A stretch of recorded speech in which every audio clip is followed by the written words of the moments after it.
Muy buenas tardes, estimados participantes de la Semana del Abogado. Sean todos bienvenidos. Vamos a dar inicio a nuestro segundo día de conferencias. Hoy está con nosotros el maestro Joan Irwin Valtierra Guerrero con el tema Efectos fiscales de la reforma en materia de subcontratación laboral. Ese es el tema del día de hoy. Y bueno, aprovecho a saludar a nuestros participantes que tienen cámaras encendidas. Saludamos ahí a Cristal López. Por allá está Brenda López Aguilar. Está Laura Olivia. Está Luz. Está Laura. Yendi. Está el doctor Marco Antonio Holguín. Buenas tardes. Por acá está Joel Quiroz. Por acá está Oscar López. Jesús Zamudio. Por allá está Bertín Bello. Por acá está Jorge Nava también. Saludos, que siempre está atento a las ponencias ahí de los programas que lleva el instituto. Y bueno, sean todos bienvenidos y vamos a darle lugar a la licenciada Erika para que nos lea una síntesis curricular de nuestro ponente del día de hoy. Adelante, licenciada. Muy buenas tardes, doctor Luis Miguel. Muchas gracias. Y maestro Joan Irwin, sea usted bienvenido. Bueno, vamos a dar lectura a la síntesis curricular del maestro Joan Irwin Valtierra Guerrero. Él es licenciado en Derecho por la Universidad Tecnológica de México, maestro en Derecho Fiscal por la Universidad Humanitas Campus del Valle, docente a nivel licenciatura en la carrera de Derecho en la Universidad Tecnológica de México, Campus Ecatepec, docente a nivel licenciatura en las carreras de Contaduría y Derecho en la Facultad Judicial de Derecho Tributario, docente en la Maestría de Impuestos en la Universidad Mexicana, plantel Polanco. Se ha desempeñado como asesor fiscal para el Servicio de Administración Tributaria, se ha desempeñado como consultor fiscal, articulista y conferencista de las revistas Prontuario de Actualización Fiscal PAF y Talleres Fiscales. Es asesor fiscal independiente y actualmente funge como director editorial de la revista Prontuario de Actualización Fiscal PAF. Y esto es una breve reseña del maestro Joan Irwin. Regresamos el micrófono al doctor Luis Miguel Holguín. Muchas gracias, licenciada. Aquí está con nosotros el doctor Marco Antonio. Vamos a darle lugar para que sea quien pues le dé la bienvenida a nuestro ponente y pues ya darle lugar a su ponencia. Adelante, doctor. Hola, buenas tardes, maestro Joan Irwin. Sí, buenas tardes, doctor. Hola, buenas tardes a todos. ¿Nos escuchamos bien? Sí, muy bien, muy bien. Perfecto. Me da mucho gusto saludarlos en esta Semana del Abogado. Nos estamos adelantando y los estudiosos del derecho fiscal y rama de afines seremos estudiantes toda la vida. Estas materias nos obligan a estudiar constantemente, a capacitarnos y a no bajarnos la guardia. Un día que no le demos lectura a un periódico oficial puede ser la diferencia de dejar de aplicar disposiciones legales con trascendencia al ámbito patrimonial y personal de los entes jurídicos que representamos. Y bueno, sin más demora, damos la bienvenida al maestro Joan Irwin Valtierra. Seguimos muy de cerca su trabajo y nos sentimos muy honrados que hoy nos dedique un poquito de su tiempo para seguir compartiendo de la materia tributaria con los amigos que se han dado cita en este momento para oír de estos temas de vanguardia y actualidad. Adelante y buenas tardes. Ok, pues muchas gracias. Antes que nada, doctor Luis Miguel Holguín, doctor Marco Antonio Holguín, para mí es un gusto, es un placer la deferencia que hacen para con un servidor de permitirme ser partícipe de esta jornada, de esta semana previa en conmemoración del Día del Abogado, ¿verdad? Fecha tan importante, una celebración tan conmemorativa y que nos llena de orgullo a todos los que nos dedicamos a esta materia, no solamente a la parte, a a los abogados litigantes, sino a todos los que estamos inmersos, todos los actores jurídicos. Hablo de funcionarios, hablo de la cuestión editorial, hablo de los docentes, vaya, los que están en la iniciativa privada, en la función pública. Creo que somos un país que, pues bueno, hacemos una función, al igual que muchos profesionistas, pero bueno, ahora con motivo de la celebración de nuestro día, pues qué mejor que platicando, charlando, aprendiendo de los mejores, porque también yo he tenido la oportunidad de escucharlos, doctor Luis Miguel, doctor Marco, luego por ahí, cuando tengo oportunidad, tengo un tiempo, un rato, los escucho y me gusta estar pendiente luego de sus comentarios en redes sociales, pero también muchas veces, y de verdad que se les aprende demasiado. Nuevamente, gracias por la invitación, por el exhorto, y espero podamos, que sea solo el inicio, ¿no? Que sea solo el inicio de poder hacer alguna sinergia, poder coadyuvar y poder dar a conocer más profesionistas, valga la redundancia, tan profesionales como ustedes alrededor del país, ¿no? Gracias. Igual. Sí, no, gracias. Y por ahí también anda el maestro, bueno, no sé si esté conectado el maestro Jorge Rodríguez Silva. Por ahí debe de estar. Por ahí debe de Okay. estar. Saludos también, ya tengo rato de ubicarlo, de conocerlo, ya más contemporáneo. Por ahí también he tenido el gusto de invitarlo a ser partícipe en nuestra casa editorial. Pero bueno, sin más preámbulo, también al Instituto de Capacitación Holguín, muchas gracias a todo su equipo de trabajo. Y pues bueno, vamos a dar inicio a estos comentarios propiamente, ¿no? Como bien lo dice luego el doctor Marco Holguín, hacer una charla, hacer algo más ameno, no tan acartonado, ¿no? Que no sea algo tan rígido, ¿no? También para ir rompiendo el hielo. Y de verdad que también uno se retroalimenta mucho de las opiniones y los aportes. Yo simplemente aquí hago unos breves comentarios, ¿no? acerca del tema. Ok, entonces, ¿cuál es el tema que le compete a un servidor? ¿De qué tema voy a charlar, a dar unos pequeños puntos de vista? Porque es muy amplio, puede ser tan amplio, tan conciso como lo queramos ver. Recientemente, ya ha hecho mucho eco en el gremio, lo relativo precisamente a la modificación, a la reforma que ha sufrido esta figura tan abusada, por así decirlo, de alguna manera, sin utilizar términos anglosajones. Hablo de la subcontratación de personal, la subcontratación laboral, que es una figura que propiamente en su espíritu no era, en su espíritu, su finalidad no es que traiga efectos, consecuencias negativas propiamente para los actores que intervienen en dicha figura. ¿Quiénes intervienen? Pues patrón, trabajador y directa o indirectamente el Estado, ¿verdad? En tratándose de las contribuciones que se causan derivada de la prestación de servicios personales subordinados.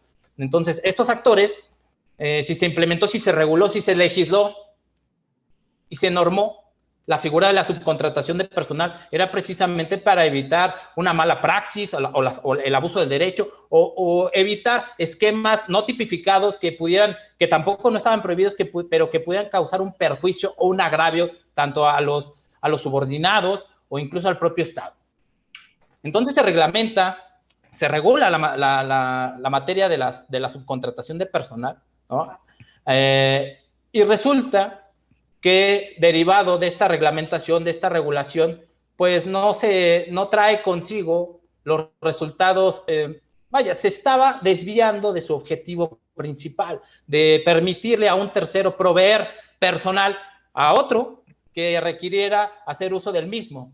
Pero ¿qué estaba pasando? Que muchas de las empresas, todavía hasta hace poco, estaban subcontratando a todo el personal para la realización de su objeto social.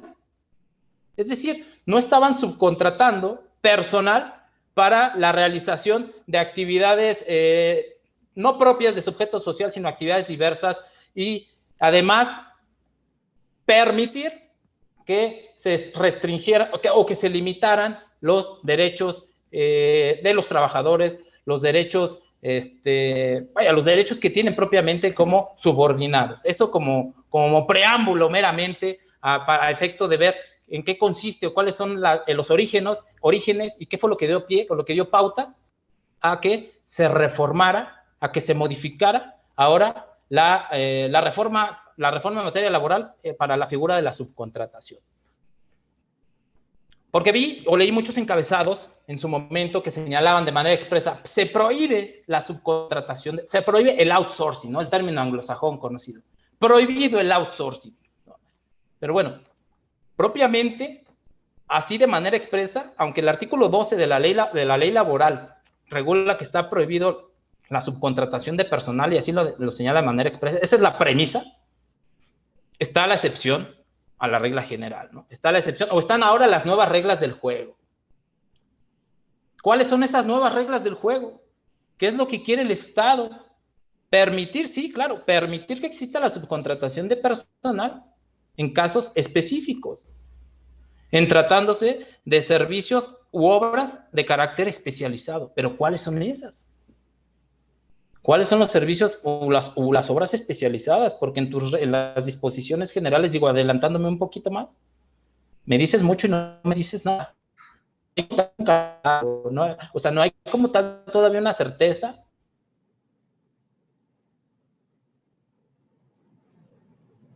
Todavía existe como tal muchas nuevas reglas del juego, que aún estamos en plazo, aún estamos dentro del tiempo para que los contratistas o aquellas empresas que pretendan proveer servicios de subcontratación de personal, pues se registren en el padrón que para tales efectos tiene establecido la Secretaría del Trabajo. Entonces, vienen estas modificaciones, viene esta reforma, si no me equivoco, el 23 de abril. El 23 de abril se publica en el Diario Oficial de la Federación el decreto por el que se reforman, adicionan, derogan diversas disposiciones y partiendo desde el punto medular, ¿verdad? Diversas disposiciones en materia de ley del impuesto sobre la renta, ley del seguro social, ley del ISSSTE y lo que nos compete a nosotros. Artículo 4, 5 y 6 del decreto. Código Fiscal de la Federación, ley del impuesto sobre la renta y ley del impuesto al valor agregado, ¿verdad? Porque de la materia laboral obviamente va a permear, va a salpicar, va a raspar otras materias que están implícitas, inmersas obviamente en las relaciones obrero-patronales, en las relaciones personales subordinadas. ¿Cuál es? La materia laboral, la materia fiscal, el derecho social en materia de seguridad social. Vamos a ver cómo ahora, derivado de esta reforma, el Estado cada vez le impone mayores cargas administrativas a aquellos sujetos que participen en la celebración de estos actos jurídicos. ¿Por qué le impone mayores cargas administrativas? Porque ahorita que analicemos el decreto y que veamos en qué consisten estas reformas en materia fiscal, pues le imponen a los participantes de cargas administrativas como coadyuvantes de la autoridad, sin retribución alguna, sino que más que el único premio que van a tener es estar en regla y poder dar efectos fiscales de deducción y de acreditamiento a las erogaciones o a las operaciones que se lleven a cabo mediante la subcontratación especializada. Y aún así me gustaría precisar, previo también, que creo que hay una redacción en el artículo 13 de la Ley Federal del Trabajo, creo que es una redacción un tanto imprecisa respecto de lo que es permisible en materia de subcontratación de personal. ¿Por qué imprecisa?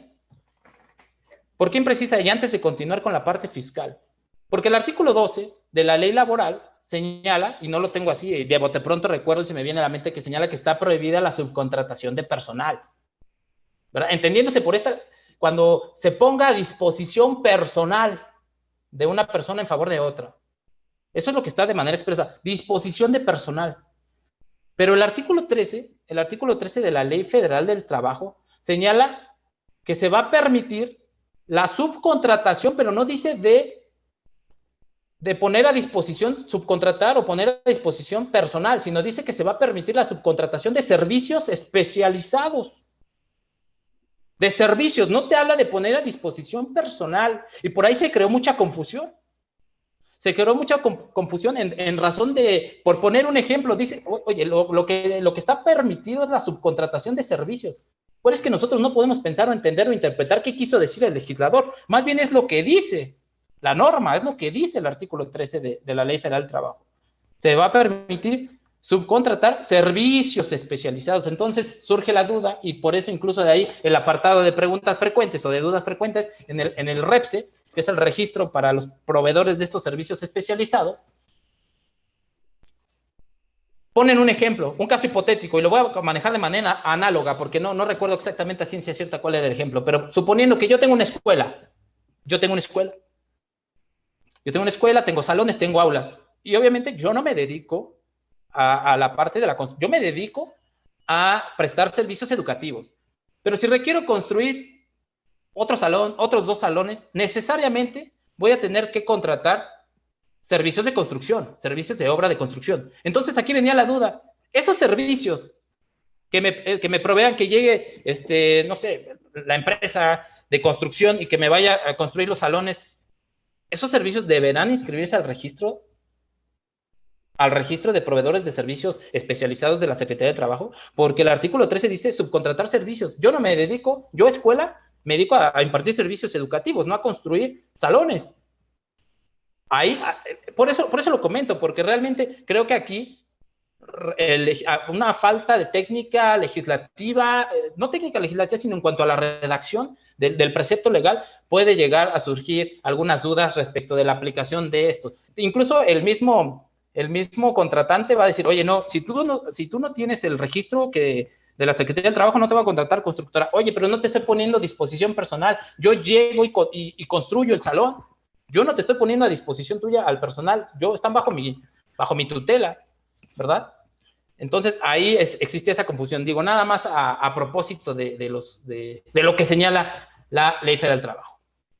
Hay que tener cuidado y atención. Me imagino que habrá una reforma de la reforma, ¿verdad? Habrá enmiendas, habrá que cerrar brechas, resquicios que por ahí van quedando, pues porque fue también muy apresurada, muy de bote pronto la reforma, ¿no? Se estaba cocinando, estaban ahí viendo de qué manera, cabildeando, de qué forma iba a salir, y pues finalmente el 23 de abril se publica y hay dictas que algunas entran al día inmediatamente posterior a su publicación, y otras, en tratándose, por ejemplo, de la materia fiscal, van a entrar, si no me equivoco, por las disposiciones transitorias, creo que es el primero transitorio del decreto, o segundo, no recuerdo, pero la parte fiscal entra hasta el 1 de agosto, de este año. Entonces, pues hay que irse preparando, habrá que ver si en su defecto no hay alguna otra extensión para que ya incluso de manera uniforme entre a partir del 2022, porque por ahí también al apartado B se le está dando un tratamiento preferencial y se les está indicando que entran en vigor hasta el otro año. Al apartado B del artículo 123 constitucional, ¿no? Al sector público. Entonces, ahí creo que hay un trato distintivo, ¿no? Hay un trato distintivo entre los trabajadores de la función pública y los de la iniciativa privada. Pero bueno, vamos a continuar. Si me permiten, doctores, estimados participantes, voy a compartir una pequeña presentación. Adelante, amigo, adelante. Claro. Ok, a ver, vamos a colocarla. A ver, aquí está. Ok. Zoom me está compartiendo. Ahí se ve. Ok. ¿Ya se ve? Sí se ve. Ok. Bueno, la voy a dejar así, no la voy a dejar de pantalla completa. Ahí el nombre de un servidor. Ya previamente la licenciada nos hizo el favor de dar una breve semblanza acerca de un servidor. Y bueno, desde noviembre del 2020 el titular del Ejecutivo Federal anunció la iniciativa en materia de reforma en subcontratación de personal, reforma diversas disposiciones correlacionadas en materia de regulación del régimen de subcontratación de personal. Y lo que comentaba hace un momento. 23 de abril se publica en el Diario Oficial de la Federación el decreto por el cual se reforman, adicionan y derogan diversas disposiciones en materia de Ley Federal del Trabajo, Ley del Seguro Social, Ley del Infonavit, y lo que nos atañe en este caso, lo que vamos a abordar, la parte fiscal, los aspectos fiscales de la reforma. Código fiscal, Ley del Impuesto sobre la Renta, Ley del Impuesto al Valor Agregado. Por ahí también el otro día estábamos en un foro, teníamos una charla, y me decían, es que propiamente la parte fiscal es poco, me decían. Y yo, pues, es poco y es mucho, es un pequeño, gran cambio, tiene gran grandes implicaciones el hecho de las modificaciones puntuales que se hacen en primera al Código Tributario, que es propiamente aquel que regula la relación jurídico-fiscal entre el Estado y los sujetos pasivos de la contribución, es el que dicta las reglas de cómo se debe de seguir esta relación jurídico-tributaria, y desde ahí, desde la ley general, te dan a conocer las prohibiciones, se adiciona un precepto, un numeral que señala de manera expresa que no se le podrá dar efectos fiscales de deducción o acreditamiento a aquellas erogaciones que se realicen por concepto de subcontratación de personal, porque no tiene cabida en el ámbito jurídico, no tiene cabida en el ámbito legal celebrar este tipo de operaciones. Tan es así que está de manera expresa prohibido en la ley federal del trabajo. Por lo tanto, todas las consecuencias que deriven de, pues no deberán surtir efecto legal alguno. Pero bueno, lo vamos a ir comentando. Ahí está, Código Fiscal de la Federación. ¿Cuáles fueron, no grosso modo, sino propiamente aquellas adiciones que sufrió el Código Tributario? El Código Fiscal de la Federación se adicionó un artículo 15D al Código, una fracción 16 al artículo 26, relativo a la responsabilidad solidaria. Lo que les comentaba hace un momento, el Estado, de una manera o de otra, busca asegurar la recaudación de las contribuciones que se causan por estas operaciones, por estos actos jurídicos. Entonces, convierte en responsable solidario también al contratante de los servicios de personal especializado u obras especializadas. Ahorita lo vamos a comentar. Se adiciona también un inciso H a la fracción segunda del artículo 75, que habla de las agravantes en la comisión de infracciones, que es considerada como una agravante. Y bueno, vienen las sanciones, vienen tipificadas las infracciones por darle efectos fiscales de deducción o acreditamiento a las operaciones o pagos por subcontratación de personal, y consecuentemente en el artículo 82 las sanciones correspondientes. Y también que viene como defraudación fiscal calificada el haber, aquella defraudación que se cometa derivada de la simulación de operaciones o de haber realizado supuesta simulación de subcontratación de personal especializada y resulte que no es así, pues va a considerarse como una defraudación fiscal calificada. Entonces, veamos, así a modo de resumen, cuáles son estas. Lo vamos a comentar y vemos el precepto legal que se adicionó. Código Fiscal de la Federación. No tendrán efectos fiscales de deducción o acreditamiento los pagos o contraprestaciones realizadas por concepto de subcontratación de personal, y ya lo comentaba hace un momento, ya lo comentaba previamente. ¿Por qué no tiene efectos fiscales? Porque no tiene cabida en el mundo jurídico, no tiene cabida en la legalidad el hecho de celebrar operaciones por concepto de subcontratación de personal en términos del artículo 12 de la Ley Federal del Trabajo. ¿Qué más?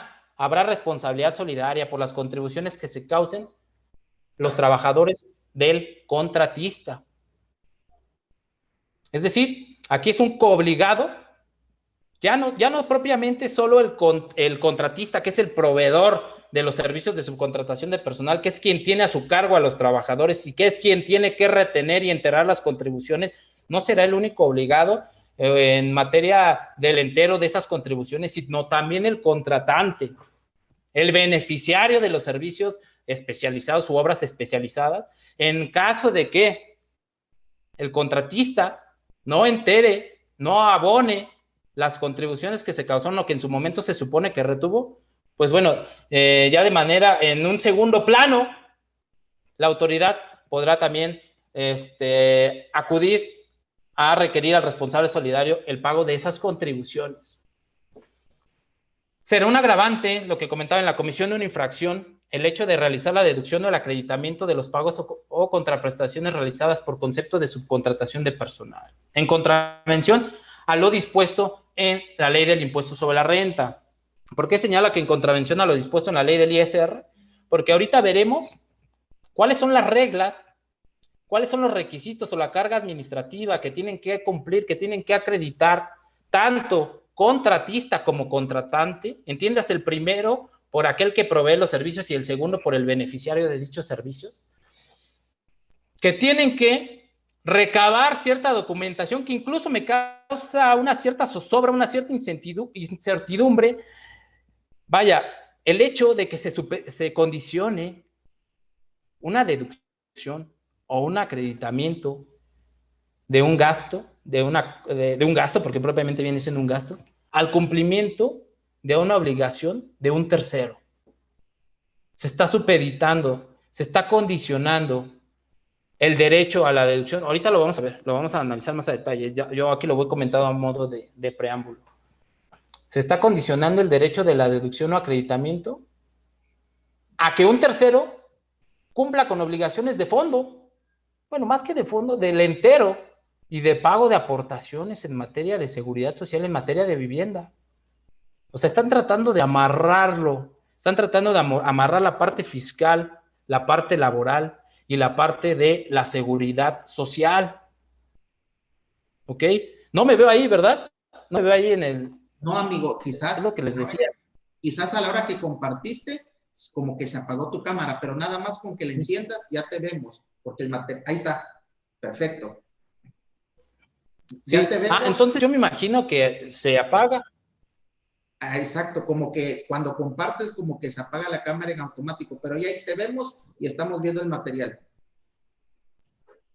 Ok, sí, era lo que comentaba, pero bueno, entonces aquí estamos viendo el material agravante y luego habrá sanciones, también hay sanciones, y las sanciones también, no solo en la parte laboral, ahorita no recuerdo exactamente el importe o los montos en materia laboral, creo por ahí el artículo 1004 CD, no recuerdo, pero sí son elevados los montos en materia laboral, lo mismo es en la parte fiscal. Habrá sanciones para el caso de que el contratista no proporcione o no provea al contratante la información necesaria para que el gasto por servicio u obras especializadas sea deducible para ISR y el IVA trasladado sea acreditable. Entonces, veamos, ¿en qué consiste esta adición, este precepto? Vamos a comentar el artículo 15D, que propiamente es de donde es la ley general, ¿no? Y ahorita vemos las leyes especiales en impuestos sobre la renta y en IVA. Y en la misma tesitura y en congruencia con lo del artículo 12 de la Ley Federal del Trabajo, señala el artículo 15D, no tendrán efectos fiscales de deducción o acreditamiento. Cuando hablamos de deducción hablamos de renta, cuando hablamos de acreditamiento hablamos de IVA. Los pagos o contraprestaciones realizados por concepto de subcontratación de personal para desempeñar actividades relacionadas tanto con el objeto social como con la actividad económica preponderante del contratante. ¿Se fijan? ¿Les hace sentido? Porque las nuevas reglas del juego, ¿qué nos dictan? ¿Qué nos dictan las nuevas reglas del juego? Porque en medida de lo posible el Estado quiere tener bajo la lupa, quiere tener vigilados, quiere tener en un padrón aparte, aquel menú a la carta de aquellos proveedores de subcontratación de servicios u obras especializadas, y esos que provean esos tipos de servicios, y ese menú a la carta, quien quiera hacer uso de, pues tiene primeramente que corroborar que, bueno, si aparece en el listado o en el menú es porque tiene el registro correspondiente ante la Secretaría del Trabajo y Previsión Social. Si tú, persona física, moral, empresa, quieres subcontratar servicios, en primera instancia tienes que ver que no formen parte de tu objeto social, y considero, yo lo interpreto así, que el objeto social, que no forme parte de tu objeto social, va dirigido en su caso a las personas morales, y que la actividad preponderante va dirigida a las personas físicas. No forme parte del objeto social o la actividad preponderante del contribuyente. Y además, bueno, también entiendo que es enunciativo, no es limitativo, también por ahí podría entrar como actividad preponderante en términos del reglamento, si una persona moral, realiza más del 50, obtiene más del 50 o la mayor cantidad de sus ingresos por X actividad, no podrá no podrá subcontratar servicios u obras especializadas. Veámoslo así, que es menú a la carta, ¿verdad? Y que va a estar ahí, y las autoridades laborales, en medida de lo posible, pues tendrán bajo la lupa a estos proveedores de estos servicios. Y si bien es cierto, tienen un registro que deberá ser renovado cada 3 años, pues están a salvo las potestades de la autoridad laboral para detectar o verificar si existe alguna falta, alguna omisión por la cual, bueno, se les podría dar de baja el registro. Porque para obtener el registro, los contratistas o los proveedores de servicios o obras especializadas, pues deben de estar al corriente con el cumplimiento de sus obligaciones en materia de seguridad social y sus obligaciones fiscales y otra cantidad de requisitos. Entonces, regresando a la parte fiscal, no se tendrá efectos fiscales de deducción o acreditamiento cuando a los pagos o contraprestaciones realizadas por subcontratación de personal para desempeñar actividades relacionadas tanto con el objeto social o la actividad preponderante del contribuyente. Esa es la regla del juego y ya viene desde la ley laboral, la ley de la materia, no empata, no se puede celebrar, e incluso ya va a haber un registro, ya los contratos necesariamente pues son por escrito y debe haber un foliaje, ¿no? Ya debe estar todo bajo un mayor control. ¿Qué más? Eso en términos generales, no se le darán efectos fiscales de deducción o acreditamiento a los servicios que se proporcione o ponga a disposición del contratante cuando se actualice cualquiera de los siguientes supuestos. Cuando originalmente hayan sido los trabajadores que provea el contratista originalmente hayan sido trabajadores del contratante, no tendrá efectos fiscales porque puede darse una simulación. Puede darse que exista una simulación donde previamente el contratante haya tenido trabajadores y le resulte mucho menos oneroso que que se los provea a un tercero y que exista una simulación. Entonces, es lo que trata de evitar aquí la disposición, la porción normativa, ¿no? Y lo mismo, no habrá efectos fiscales de deducción cuando los trabajadores que provea o ponga a disposición el contratista abarquen las actividades preponderantes del contratante. Vaya, lo que ya se comentaba con antelación. Esa es la premisa, esa es la regla general, en congruencia con el artículo 2. Y luego viene el tercer párrafo de este artículo 15D, que es el que va en correlación con el artículo 13 de la ley laboral.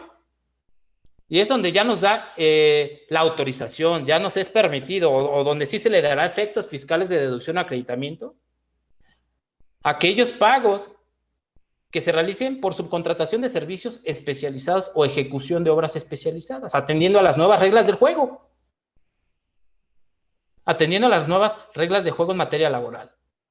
Y continuando con esa tesitura, que no formen parte del objeto social, es la otra condicionante, ni de la actividad preponderante de la beneficiaria, es decir, del contratante.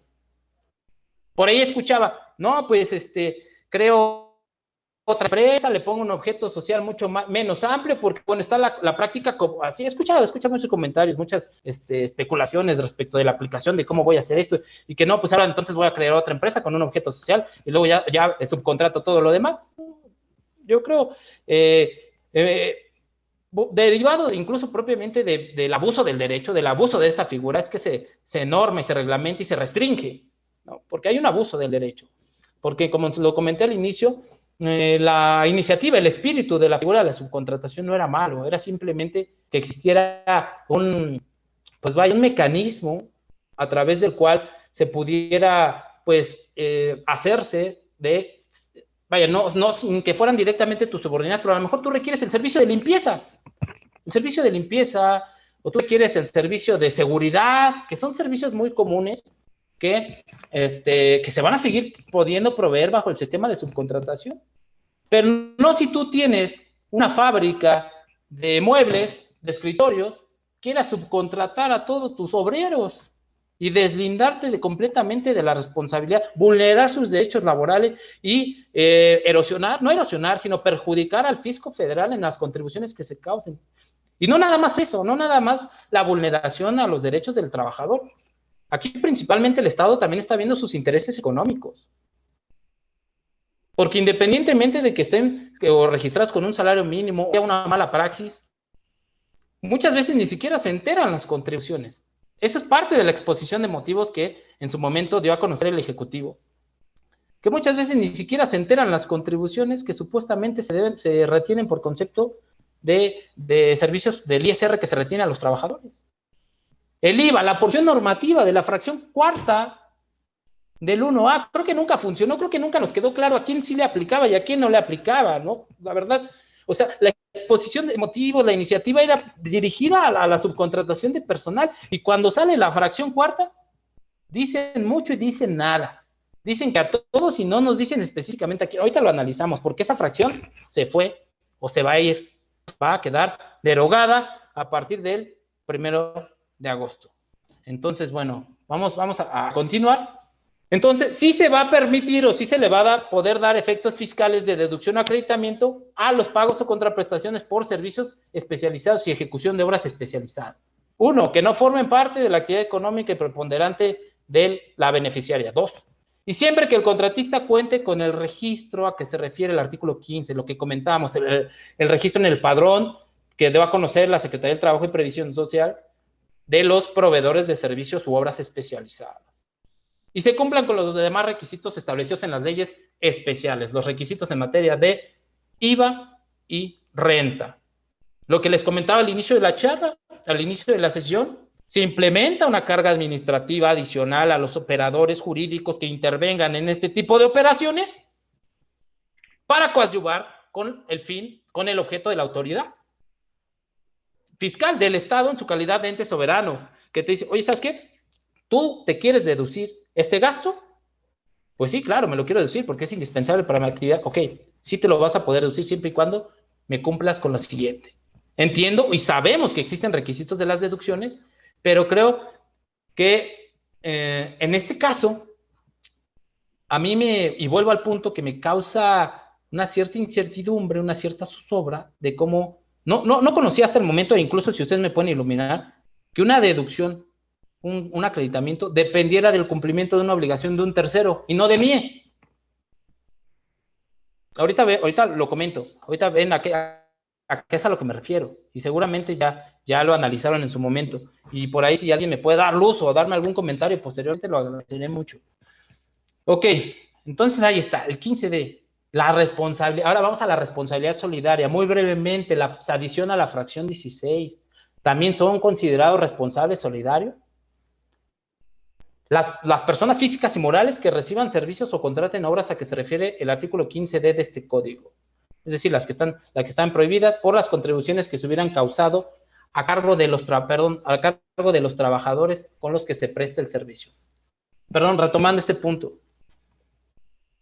Lo que yo les decía hace un momento, la autoridad de una u otra manera busca amarrar, busca asegurar, busca ver quién le responda por esas contribuciones que se están causando por este tipo de operaciones. Ya sabemos que está permitida la subcontratación en términos del artículo 13 de la Ley Federal del Trabajo, del tercer párrafo del artículo 15D, solamente por servicios u obras especializadas y de proveedores que cuenten con el registro y que se cumplan demás requisitos inherentes en materia de IVA y de renta.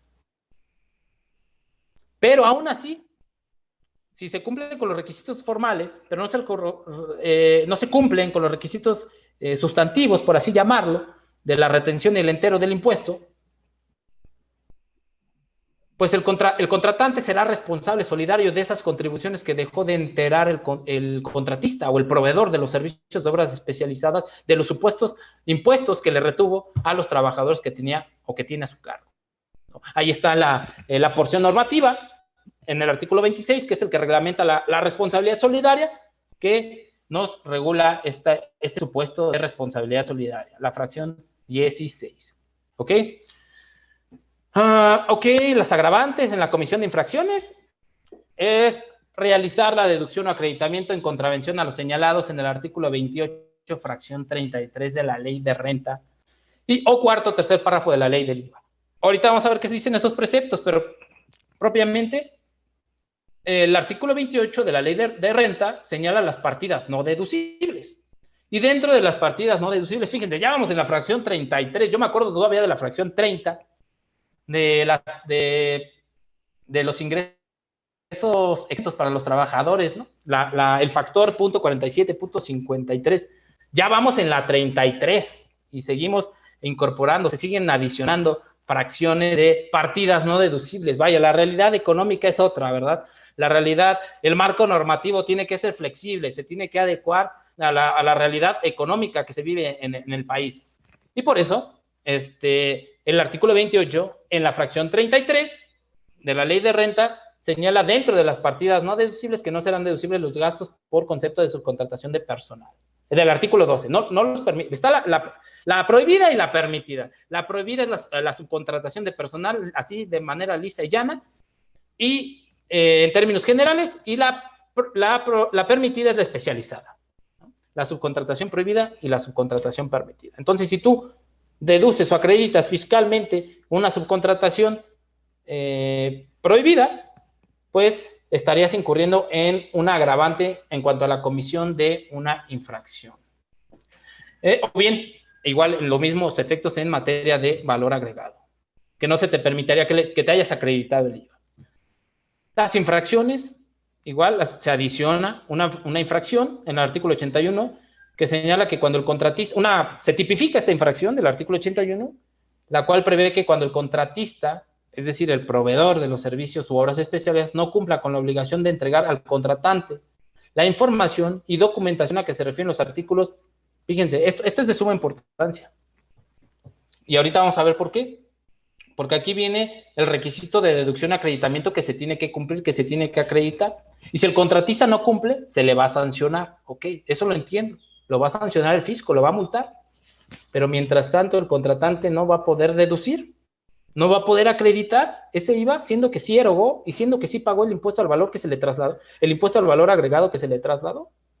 Es ahí mi incógnita. Bueno, no, jurídicamente hablando no es una incógnita porque dice que no se puede, pero realmente será, bueno, la ley lo dice, ¿no? Pero ¿cómo permitir que, derivado del cumplimiento de la obligación de un tercero, me supedites, me condiciones el derecho a una deducción, un acreditamiento?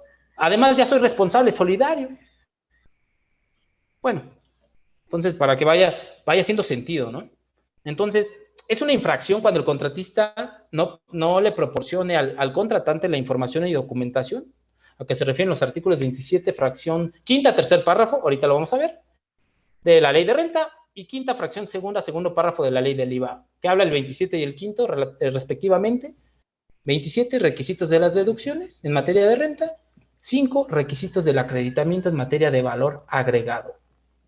Dentro de los requisitos está propiamente que el contratista le entregue el registro ante la Secretaría del Trabajo, que le acredite que está registrado, que le entregue los comprobantes fiscales de los pagos que le efectúa a los trabajadores que tiene a su cargo y que puso a disposición del contratante, que le entregue copia de la retención, de la declaración del entero de las retenciones, del pago de las aportaciones al Seguro Social y el pago de las aportaciones al Fondo de Vivienda.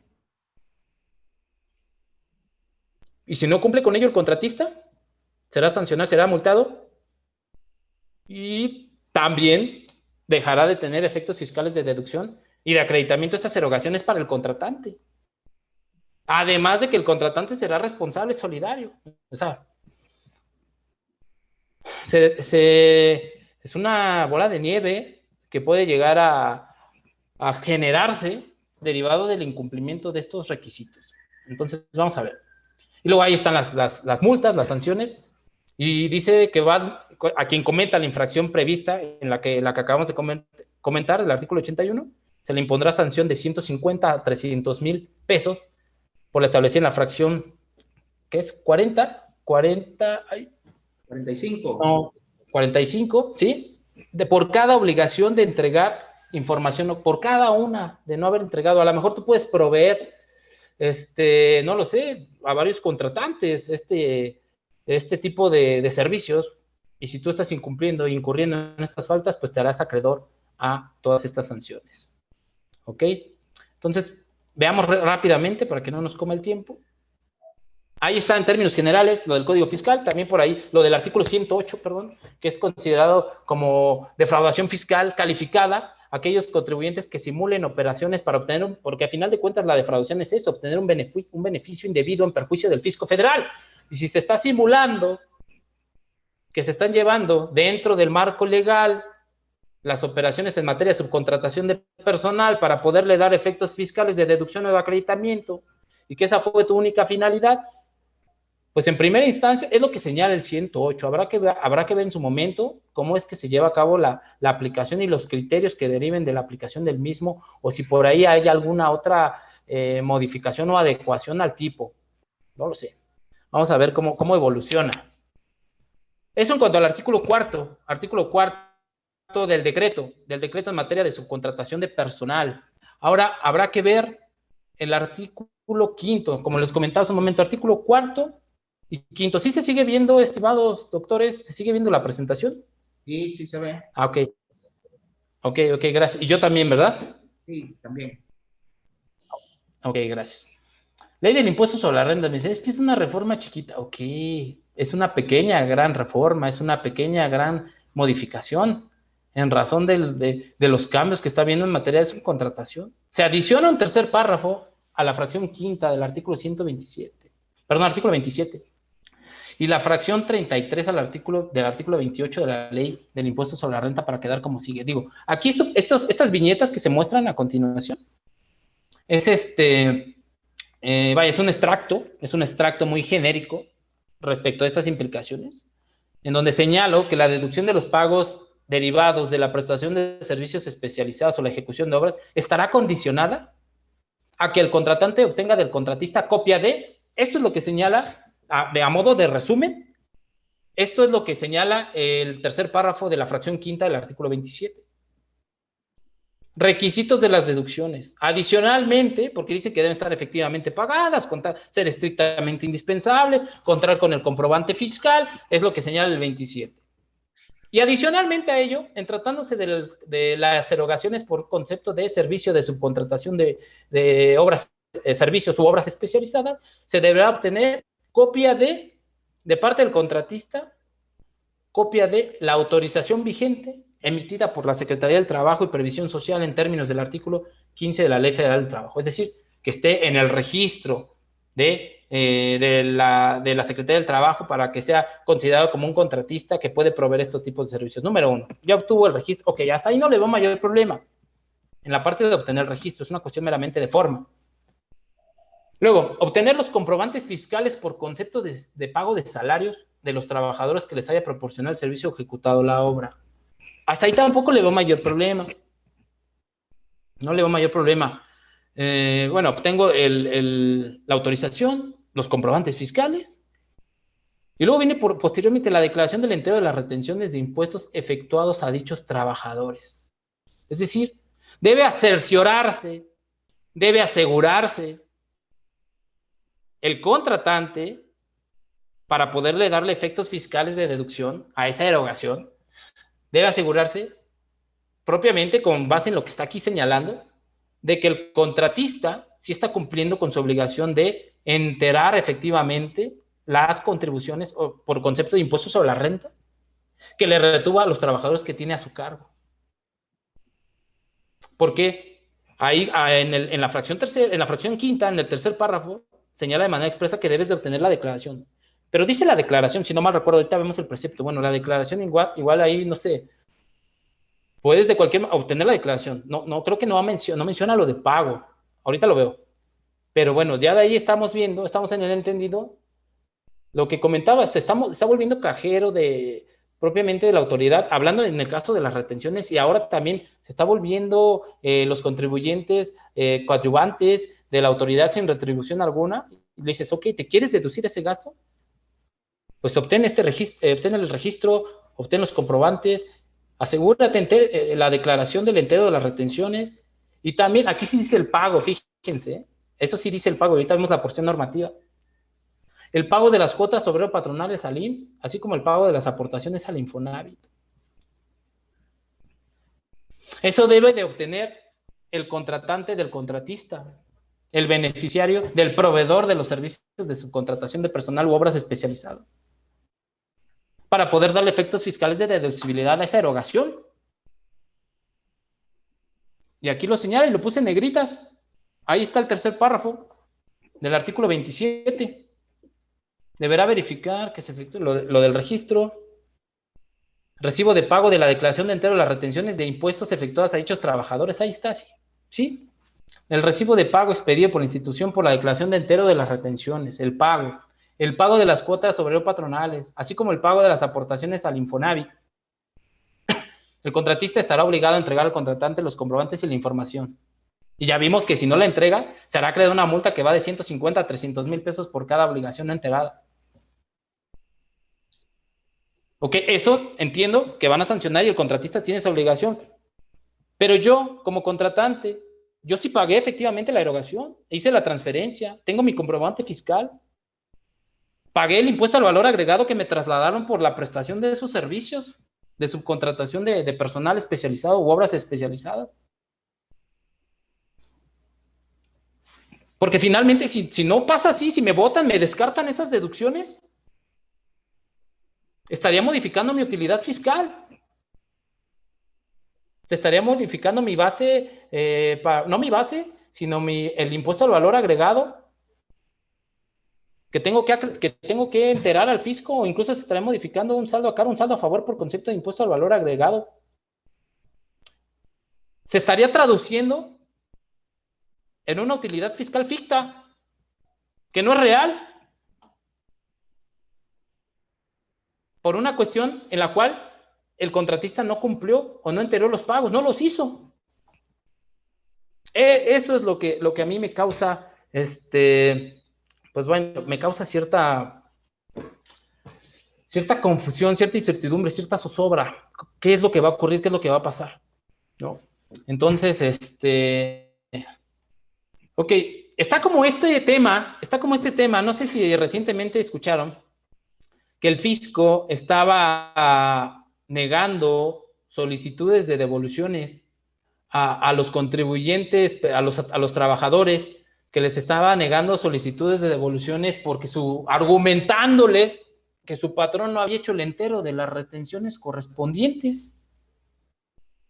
Bueno, y el trabajador en eso, ¿y eso qué para el trabajador? ¿En eso qué tiene que ver? ¿Qué injerencia tiene el trabajador sobre el cumplimiento de las obligaciones impuestas por la ley a cargo de terceros? Pero aquí no, aquí sí directamente y en la ley le está marcando una afectación al contratante. Ahorita lo continuamos comentando para que no nos come el tiempo. Ok, vamos bien, ¿verdad? Se sigue viendo, es que yo no veo como que veo pasmadas sus pantallas, pero todo bien, ¿verdad? Sí, se ve bien. Todo en orden. Ok, gracias. Ahí está lo del artículo 28, las partidas no deducibles, lo que comentaba previamente. Y en materia de impuesto al valor agregado, artículo 6º, se adicionan los artículos 4º con un tercer párrafo, pasando el actual tercer párrafo a ser cuarto párrafo. Ahorita vemos el artículo 4º relativo a lo que es el acreditamiento, donde nos define qué es el IVA acreditable, en qué consiste el acreditamiento, y de manera puntual se inserta un tercer párrafo para señalar que está prohibido el acreditamiento de aquel IVA que se pague en tratándose de operaciones en materia de subcontratación de personal, pero de la prohibida, ¿verdad? Se prohíbe expresamente que se le den efectos fiscales de acreditamiento al IVA que supuestamente que te trasladan en operaciones en materia de subcontratación de personal. Artículo 5º, fracción segunda, requisitos del acreditamiento. El artículo 5º de la ley de la materia señala cuáles son los requisitos del acreditamiento y se adiciona un segundo párrafo. Y ahorita lo vamos a ver, lo vamos a analizar la porción normativa. Creo que me fui muy rápido en la de renta, digo, para que no me comiera mucho el tiempo, pero de todas maneras, ahorita, si gustan, la volvemos a analizar. Y se deroga la fracción cuarta del artículo 1A de la ley del impuesto al valor agregado. Fíjense, 3 cambios puntuales en materia de valor agregado para restringir, para limitar, para prohibir el acreditamiento que se derive del IVA pagado en operaciones de subcontratación de personas. Pero todo esto tiene un trasfondo, ¿verdad? Todo esto deriva de aquellas simulaciones que han llevado muchos, que incluso ha habido empresas que se constituyen únicamente o se constituían con el afán o con la finalidad de proveer supuestamente servicios de subcontratación de personal, había supuestos saldos a favor de saldos a favor de IVA que ni siquiera era enterado al fisco, que no llegaba a las arcas del erario público, que sí había una operación, que sí había un comprobante fiscal, que sí existía, no le voy a llamar una ingeniería, ¿no? Porque sería darle un calificativo muy aderezado a las malas prácticas, ¿no? Que realizan algunos contribuyentes. Pero todo esto, o sea, a final de cuentas, y haciendo un paréntesis, lo que está buscando el Estado voy a ponerle tantito en pausa a mi presentación, para ver si para saber si ya veo nuevamente la... A ver, voy a detener un poco la compartida. Ahí está, ya los veo otra vez, porque como que se me pasmaba un poquito la pantalla. Ok, ahí está. ¿Qué es lo que está haciendo finalmente el Estado? A través del uso de su potestad tributaria, de los instrumentos, de las herramientas que le da la autoridad. Está buscando restringir, está buscando limitar, está privilegiando las facultades de gestión de las autoridades para ir poniéndole candados a las prácticas o malas prácticas de los operadores o de los actores que intervienen en este tipo de operaciones, ¿no? O que hacen algún abuso del derecho, ¿no? Hay muchas simulaciones, ¿verdad? Por eso también la misma legislación le da herramientas, le da presunciones legales o crea ficciones jurídicas para darle herramientas adicionales al fisco, al Estado, cuando no tenga elementos objetivos para cumplir con su finalidad, ¿no? Y entonces, ¿ahora qué pasa con la cuestión de la subcontratación? ¿Sabes qué? Nuevas reglas del juego. No la vamos a prohibir plenamente, no la vamos a prohibir tajantemente, pero vamos a implementar nuevas reglas del juego. Solamente menú a la carta, solamente aquellos servicios, aquellas obras que no empaten con tu social o que no sean, que no empaten con tu objeto social o que no sean parte de tu actividad preponderante, porque si para eso tú te constituiste, que para eso tú te conformaste, pues puedes tener tu capital humano, tu fuerza de trabajo directamente y tú serás el responsable, tú serás directamente quien me responda por tu fuerza de trabajo, por tu capital humano y no dispersar la carga administrativa o las cargas económicas. Y no nada más es el hecho de dispersar, ¿verdad? Cargas administrativas, cargas económicas, sino también de vulnerar derechos fundamentales, derechos de los trabajadores. Por ahí, como consecuencia y atendiendo al derecho fundamental del derecho a la vivienda, el derecho a un trabajo digno. Malas prácticas como inscribir a los trabajadores con un salario menor al que les corresponde. Entiendo también la parte corporativa, entiendo también al empresario, entiendo también a que se representa una carga económica importante, ¿no? Pero consecuentemente, se ve vulnerado el trabajador y principalmente el Estado hace esta modificación, pues porque sus intereses económicos se están viendo gravemente afectados. ¿Por qué implementa? ¿O por qué desde hace bastantes años empezó a implementar el esquema de retenciones? ¿No? ¿Por qué? ¿Cuál fue la finalidad del Estado de obligar a ciertos contribuyentes a retener contribuciones y enterárselas, y si no, directamente sobre ti, retenedor, recaudador de contribuciones? Si tú no cumples, no retienes, voy contigo. Y ha sido un esquema efectivo de recaudación, el esquema de las retenciones. Entonces, el fisco, el Estado, en este caso el fisco aplica, el Estado mexicano, mediante el proceso legislativo, pues va otorgando esas herramientas, va adecuando nuevamente a la realidad actual, a la realidad que opera. Y entonces vamos a continuar. Vamos a continuar con lo relativo a materia de impuesto al valor agregado. Voy a volver a compartir mi presentación. Y si se apaga mi cámara, porque creo que se va a apagar, la voy a volver a activar. Ok. Ok, ahí está. Me parece que todavía no me veo yo, ¿verdad? Ahí está yo, ya estoy. Ahí te ves. Eso, gracias. Bueno, al artículo sexto, ya vimos el artículo cuarto, brevemente, tratamos de irlos comentando brevemente. Artículo cuarto, Código Fiscal de la Federación. Artículo quinto, del decreto del 23 de abril, Ley de Renta. Y artículo sexto, que es lo que comentaba de valor agregado. Y aquí el extracto de los cambios en materia de impuesto al valor agregado. Se deroga la retención del 6% a prestadores de servicios de subcontratación de personal. Se deroga, resultó inaplicable, bueno, no inaplicable, sino no resultó eficaz.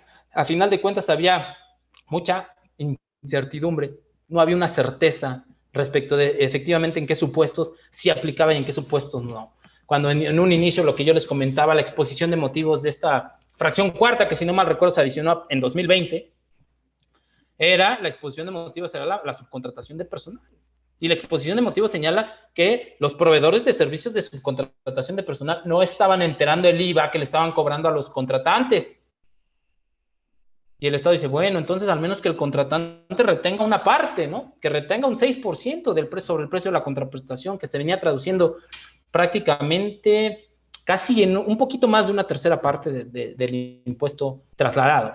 Y el Estado era lo que buscaba de alguna manera, pero después se tergiversó, se malinterpretó en razón de la misma redacción que hizo el legislador, no de nada más. O sea, su redacción resultó muy rebuscada y al final de cuentas muy confusa. Luego, supuestamente...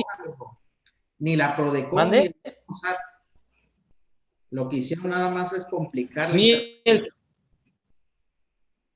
Exacto. En su aclaración nos confundieron más. En su supuesta aclaración del SAT, y luego también Prodecon, que es, bueno, la Procuraduría de la Defensa del Contribuyente, el abogado de oficio en materia fiscal de los pagadores de impuestos, también vino por ahí a causarnos mayor confusión. Por ahí también creo que en algún momento escuché un foro, doctor Holguín, doctor Luis Miguel y doctor Marco, creo que estábamos hablando de esa porción normativa, y a nadie nos quedaba claro qué era lo que sucedía, ¿no? Yo decía, pero pues es para la subcontratación de personal, pero ya en el día a día, no, mucha confusión.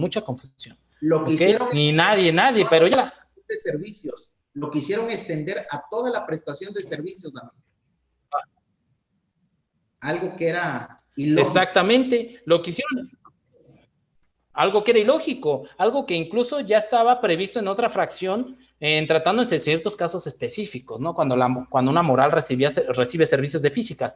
Pero aquí quisieron hacerlo genérico. Dijeron, mira, ¿por qué no? Yo me imagino que estaban ahí haciendo la redacción del texto legal. Dijeron, ¿y lo dejamos abierto? Y si mejor lo dejamos abierto, que nos valga la exposición de motivos, que nos valga el proceso legislativo de la iniciativa, lo dejamos de lado y le ponemos lo que queramos. ¿Cómo? Pues así hay que hacerle, y así igual hasta recaudamos más y todos van a retener. No. Causó una total confusión. Se le tiene que dar la certeza y la seguridad jurídica al contribuyente, al pagador de impuestos. No puede quedar, y estamos hablando de que es una carga que se le impone al pagador de impuesto, y cuando hablamos de cargas que se le establecen al particular, pues de la interpretación debe ser estricta, literal, gramatical, y no dejarlo a otro tipo de interpretaciones. Entonces ahí les falló, yo creo, ser más puntuales. ¿Sabes qué pasó, amigo? Si me permites, yo creo que muchos colegas les dio frío por aquella... Y retenían. Exactamente, por aquella disposición que dice que el retenedor, estando obligado y no retiene, tiene que entregar una cantidad igual a la que debió haber retenido. Y como que por ahí les daba frío a muchos colegas y decían, ¿sabes qué? Pues mejor retén por las dudas. Claro. Nos tocó muchos casos así de clientes que nos hablaban y nos decían, oye, pero ese no es la exposición de motivos de ese numeral. Pero bueno, era el mes de abril del 2020 y seguían preguntando si había o no había retención. Pero bueno, sí. Claro, sí, claro, entiendo. Y aún así, nosotros que estamos en el día a día en esto, y estamos tratando de escuchar opiniones, foros, Prodecon, SAT, aún así nos queda la incertidumbre, sí o no. Pues luego viene, perdón por la expresión que voy a utilizar, pero es más vale que sobre a que falte. Pues retenemos y como sea, después de enterarlo nos lo acreditamos, ¿no? Retenemos y le pagamos el demás y ya, nos evitamos de problemas, ¿no? Sí. Adelante. Adelante, gracias. Por lo del artículo 6 del Código Tributario, ¿no? Ok. Luego, ¿qué más? No será acreditable el IVA que se traslade por contraprestaciones realizadas por concepto de subcontratación de personal, de manera análoga ya a lo que comentábamos en materia de impuestos sobre la renta, porque va amarrado, ¿verdad? Para incluso la parte relativa al acreditamiento o al derecho A, va amarrado a que sean incluso, que cumpla con esos requisitos de deducibilidad que marca la propia ley de renta.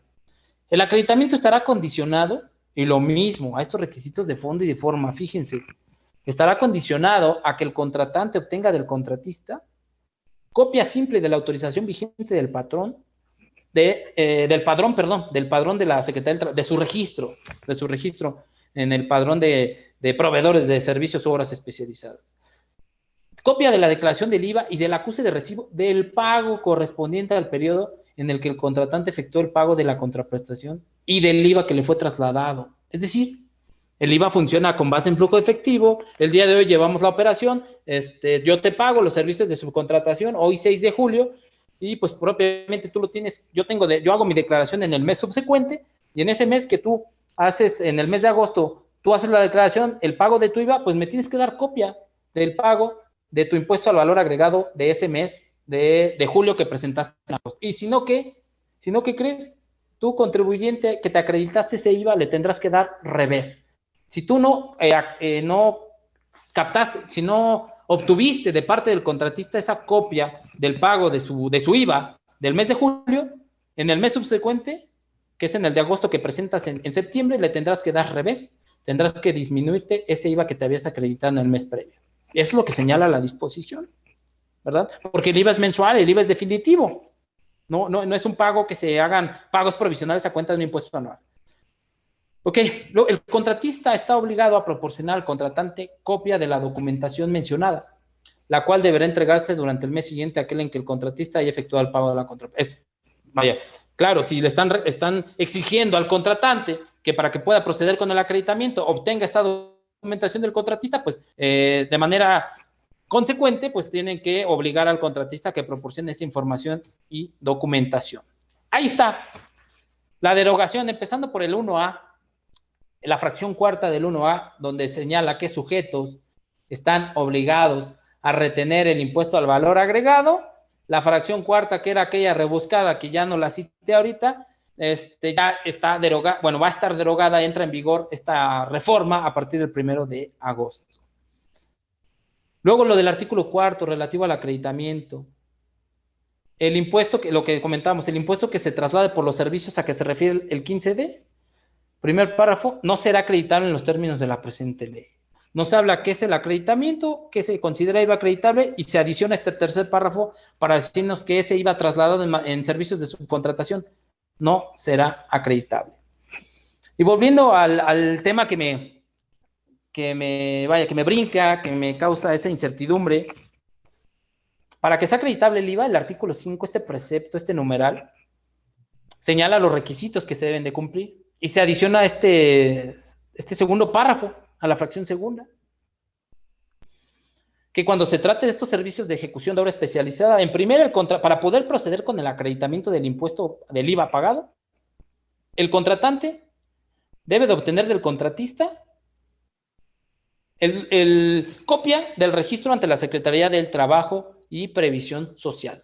Deberá obtener del contratista copia de la declaración del IVA y el acuse de pago correspondiente al periodo en el que el contratante efectuó el pago de la contraprestación, y el contratista estará obligado a proporcionar esa información. Pero vuelvo a lo mismo. Yo, contratante, ya pagué la erogación, ya hice mi transferencia, ya tengo mi comprobante fiscal, ya pagué el IVA que me trasladaron, y me estás supeditando, me estás condicionando el derecho a la deducción y el acreditamiento al cumplimiento de obligaciones de un tercero.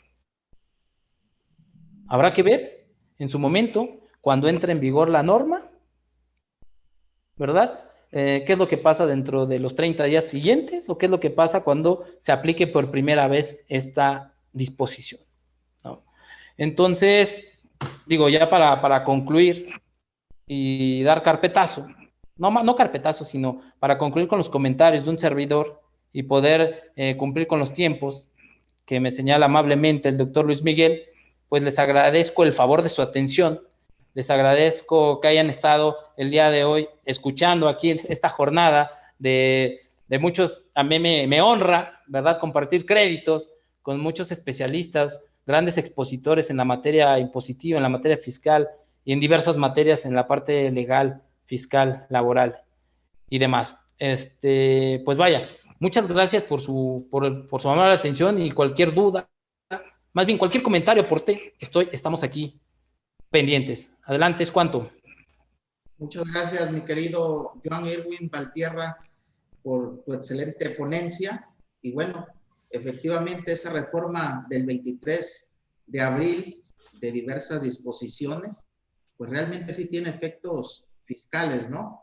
lo que tiene que ver con código fiscal, ley de impuestos al valor agregado, ley de impuestos sobre la renta, porque te está limitando el acreditamiento en materia de IVA y en materia de impuestos sobre la renta, pues deducibilidad, ¿no?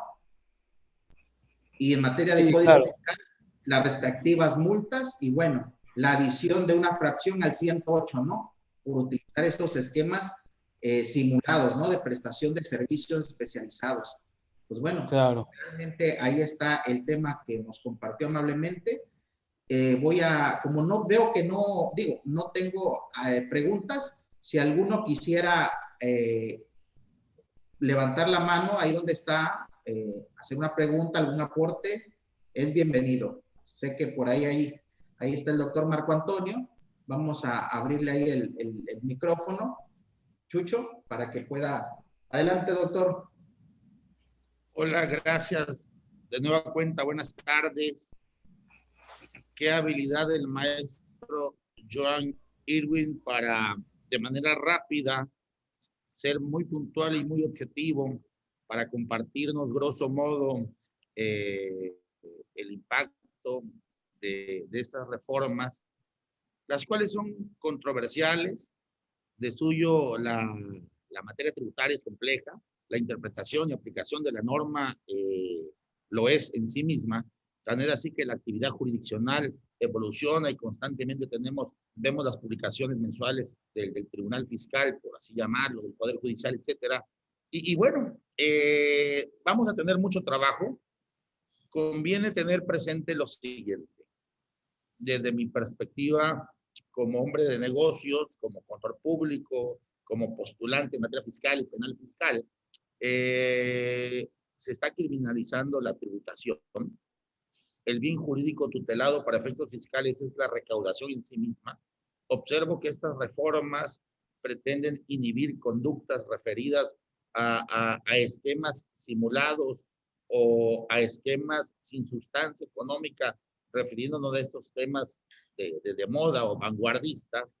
Pero lo cierto es que al impactar en el acreditamiento del impuesto al valor agregado, al impactar directamente en la deducción y que tienen que ver con eliminar el aspecto fiscal y por vía de consecuencia incrementar la base tributaria, nos debe llevar a un análisis más serio y más profundo. Partir del orden, partir de un control organizacional adecuado, porque al final del día los abogados seremos quienes defendemos o vamos a defender en tribunales estos temas que al final del día estarán en manos de magistrados. Y si los magistrados saben, ya la hicimos. Y si no saben, pues ya no la hicimos. Y junto con pegados van los temas delictivos, que en automático todos los jueces de control están vinculando a procesos en temas penales fiscales, derivado de lo cual recomiendo trabajar con temas de control organizacional, con temas documentados, por ahí dándole crédito a mi amigo Santillán Alatriste, que estuve con él, con buen Rubén ahí en Ciudad de México, hablábamos sobre la posibilidad de aperturar un nuevo servicio profesional en la firma, por ejemplo, y ofrecer servicios que tengan que ver con el tema de la reconfiguración del 5A, y ahora a mí se me ocurre que ofertemos servicios que tengan que ver con el del impuesto al valor agregado o en el rechazo de la deducción. Inclusive me parece que se puede vender como un producto. Si un día viene el fisco y te lo rechaza y te defiendo, pues probablemente a lo mejor hasta te tomo cuenta de lo que ya me abonaste como parte de, ¿no? Pero al final del día termino. Creo que sí tenemos que cuidar detalles de control organizacional, porque al final del día esto va a estar en manos de tribunales y finalmente al incidir directamente estos temas en las contribuciones, me parece que puede ser inconstitucional cualquier actuación de la autoridad fiscal que no esté debidamente fundada y motivada, porque personal dependiente del Ejecutivo, con la mano en la cintura, va a calificar alguno de los elementos de los tributos para decir que no es acreditable o no es deducible, y hay que poner mucho énfasis en ese tema, y estaremos atentos a los criterios que emitan los tribunales para ir construyendo estos temas. Pero bueno, es cuanto mi participación. Maestro Joan, gracias por la facilidad para manejar este tema, pero más aún por la generosidad para compartir con los colegas y amigos de su tiempo y de su experiencia, y yo estoy seguro que las dudas van a salir conforme vayan avanzando los días. Muy bien, Claro. muy bien. Muy bien, muy bien. ¿Alguien más que desee participar, señalar, aportar, comentar, preguntar? Muy bien, yo creo que ha quedado muy claro, mi estimado Irwin, el tema. Y bueno, está aquí, está nuestro socio de Mérida, José Díaz Carrillo. Vamos a pedirle a Chucho que nos comparta la constancia de nuestro ponente del día de hoy, y vamos a pedirle a José Díaz Carrillo si tiene micrófono, si puede hacer entrega, si ves en pantalla y puedes hacer entrega de la constancia. No estaba en el programa, pero digo, aprovechando, no siempre está nuestro socio de Mérida, pero estamos aprovechando el momento para que nuestro amigo haga entrega de la constancia a nuestro ponente. Adelante, José Díaz Carrillo. Hola. Si no está capacitado para estos temas, no va a poder atender al SAT así de inesperado. Hola, ¿sí me escucho? Buen día. Muy bien. Muy bien, muy bien. Ok. Hola, estimado maestro Joan Irwin Valtierra. ¿Cómo estás, amigo? Qué gusto. Un honor haber escuchado su participación. Y la verdad que es un tema que pues no me cabe duda de que hay mucha tela de donde cortar, y pues manejó muy buen dominio del mismo, ¿no? Antemano ya sabemos la trayectoria que tiene el maestro Joan, y pues no me queda más que agradecerle su generosidad por toda la información que el día de hoy nos compartió para con todos los colegas. Es un tema, pues digo, en cierta forma, quizá muy digerible para la formación de un abogado, pero también creo que es un tema muy interesante para la parte o la formación de un contador público, que al final del día, citando al doctor Marco, el contador viene siendo el primer abogado del contribuyente, ¿no? Al momento de ir formando todo este tipo de trayecto para poder armar una muy buena defensa en dado caso de necesitar, o algún contribuyente, algún pagador de impuestos necesita algún medio de defensa, la interposición de algún medio de defensa. No me queda más, digo, sin robar más tiempo a los aquí presentes. Voy a proceder a leer la constancia. Dice: constancia por su participación como expositor en la Semana del Abogado al maestro Joan Irwin Valtierra Guerrero, con el tema efectos fiscales de la reforma en materia de subcontratación laboral. El conocimiento se logra mediante el estudio, pero las habilidades con la práctica.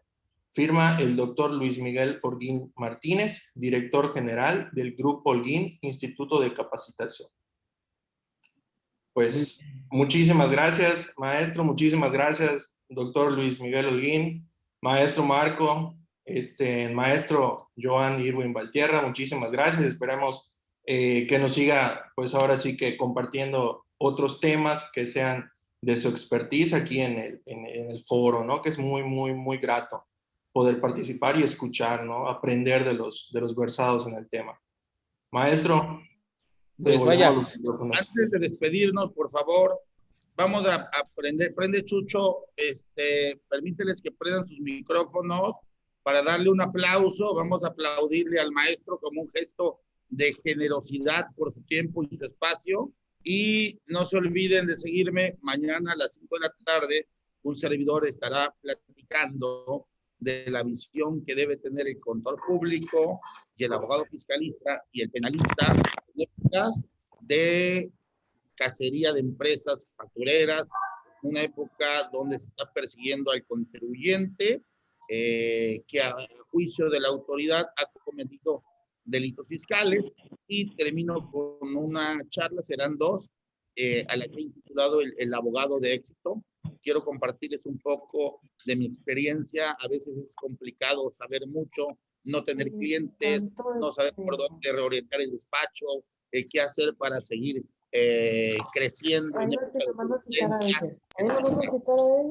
Por ahí veo a la maestra Pipa, le mando un saludo muy afectuoso al maestro Agustín. Mañana nos saludamos y vamos a darle un aplauso fuerte al maestro Joan, por favor. Muchas gracias. A ver si queremos apoyar. Muchas gracias. Ya nada más para comentar. Bueno, nuevamente, bueno, agradezco el reconocimiento, la deferencia que me hicieron, estimados doctores, Luis Miguel, doctor, contador José Díaz Carrillo, por ahí, a ver si luego me envía algo más, algún otro material. Ahí ya tengo el gusto de conocerle. Y pues estamos en contacto. Les envío un afectuoso saludo a todos y les deseo mucha salud, mucho éxito, mucho trabajo. Un abrazo, un fuerte abrazo para todos. Y que esté bien pagado el trabajo, por favor. Y que esté bien pagado el honorario, como debe de ser, en congruencia con los conocimientos de los doctores aquí presentes. Claro que sí. Dios los bendiga, nos saludamos mañana. Muchas gracias a todos, que tengan muy buenas tardes. Nos vemos el día de mañana en punto de las 5 de la tarde. Saludos a todos. Hasta luego.